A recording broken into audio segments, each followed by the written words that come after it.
ازيكم عاملين ايه؟ النهارده هناخدكم في رحله للثراء. ازاي اعرف افك واعرف ازاي يبقى معايا فلوس. الرحله اللي هناخدكم فيها النهارده رحله جديده، هنتكلم عن الفلوس بطريقه مختلفه عن اي مره سمعتوها.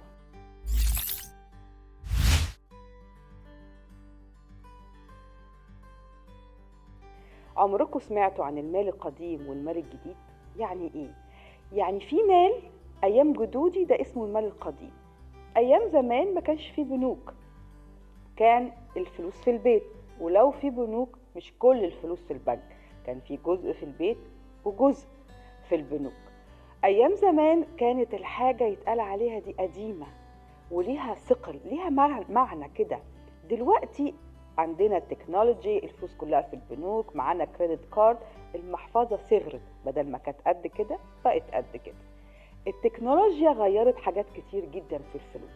هل مخنا اتغير مع التكنولوجيا وعرفنا نجيب فلوس في العصر ده، ولا انا لسه مخي بيتكلم عن المال القديم؟ عشان نعرف الفرق بين المال القديم والمال الجديد خلينا ندي امثله. مثال المال القديم، زمان في بيوتنا كان في عندهم خزين. احنا دلوقتي برضو في خزين، بس الخزين دلوقتي مختلف عن زمان. الخزين زمان ما كانش فيه تلاجات، كان فيه حاجات واسلوب يقدروا يعيشوا بنفس الحاجات بس على مدى اطول. دلوقتي لو النور قطع كل الخزين اللي عندي في التلاجة هيبوظ. انا ما اتعلمتش من جدودي ازاي اعرف احتفظ بالاشياء في ظل الظروف الصعبة، واحنا دلوقتي في ظل ظروف صعبة. فلازم نعرف ازاي نربط بين المال القديم والمال الجديد عشان يبقى معانا فلوس. هدف الفيديو ده مش بس عشان اعرفكم المال القديم والمال القديم ولا الدورة الزمنية بتاعة المال. هدف الفيديو ده ان احنا نتحرر ونعرف ازاي يبقى معانا فلوس في ظل الظروف الصعبة اللي احنا فيها دي. هنتكلم دلوقتي عن الطرق الاحتفاظ بالمال بالطريقة المال القديم او المال الحديث، بالطريقة اللي انت عايزها. انا مش عايزة احط ايدي على حاجة انت تقول تمشي وراي، انا عايزاك تمشي ورا اللي انت عايزه. ليه بقول لكم كده؟ لان كل واحد فينا عنده طريقة. في واحد بيحب يحتفظ بالاشياء، يحب يحس ان الحاجة معاه. يعني هديكم مثال صغير، في واحد بيحب يبقى الحاجة قدامه لامسها. هنا هو يروح للشيء اللي يقدر يشوفه بعينيه عشان يملي رغبته في ان هو شايف الحاجة بعينيه.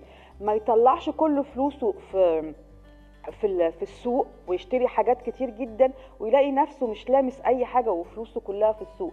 هو ما عندوش القدرة ان هو يلم كل فلوسه في السوق، لا هو بيحب يشوف البضاعة يطلع جزء منها ويخلي جزء تاني. لان لما هو بيشوف البضاعة بعينيه هو بيملي شيء جواه، يقدر بعد كده يبقى عنده اكتر ابداع.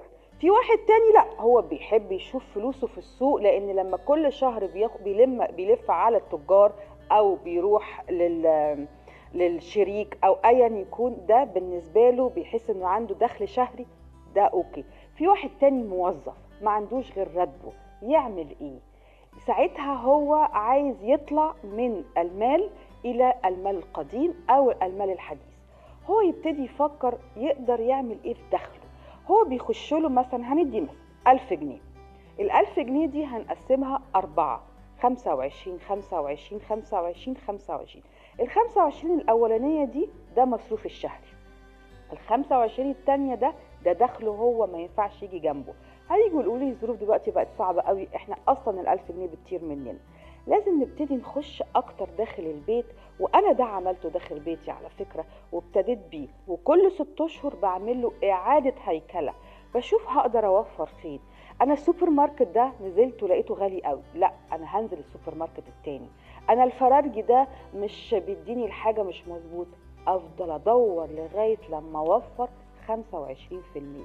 انا ابني بياخد درس وبيروح التمرين، هحاول افضي لنفسي وقت واذاكر لابني، ومحدش يقول لي احنا بنعرفش نذاكر المنهج صعب قوي. انا لازم ابذل مجهود عشان اوفر ال25%. بس ما ننساش ان احنا في الدورة الزمنية وفي المال القديم والمال الحديث. أسأل نفسي أنا بحب إيه في المال القديم والمال الحديث عشان أحطهم في ال25%. هل أنا أحب أشتغل وتاجر بال25%، ولا لا أنا بحب أشوف 25 على 25 هيبقوا 1000، وال1000 يبقوا 1225؟ أنا بحب أشوف إيه بعناية. هل أقدر لما يوصلوا لغاية مثلا 10,000 جنيه ابتدي اخد منهم 5 اعمل بيهم مشروع، والخمسة التانية اشيلهم عشان اغذي طاقتي واغذي المكان اللي مليان اللي فيه بيطلع منه الابداع. انا متخصصة في علم النفس، فعشان كده انا بكلمكم بالطريقة اللي ينفع اقدر اطلع منها عشان اعمل ابداع فاجيب فلوس. انا مش متخصصة في الاقتصاد فاقول لكم ازاي تجيبوا فلوس، انا بقول لكم الطريقة اللي تعرفوا تجيبوا منها فلوس، وتسمعوا لحد تاني متخصص في علم الاقتصاد يقول لكم الاساليب. انا بحط ايدي على الحاجه اللي تقدر تخليك او تخليكي مبدعه عشان تعرفي تطلعي فلوس، لان الفلوس ناس كتير قوي بتعرف تعملها، وما تقوليش ان هي صعبه. فكروا في اي مثال هيجي على دماغكم دلوقتي هتلاقوا ان فلان ده عمل فلوس. يا ترى عمل فلوس ازاي؟ هو مش احسن منك او منك، بالعكس انت زيك زيه، بس هو فكر ولقى الطريقه بتاعته وعرفها وما اتكسفش منها وعملها، وما لقاش حد يقول له لا، ومشي ورا دماغ حد تاني. هو مشي ورا دماغ نفسه هو، وفكر بطريقته هو، وابدع هو. وده اول حل من الحلول اللي نقدر نطلع منه ازاي نعرف نجيب الفلوس. بس خلي بالكم من المال القديم والمال الحديث.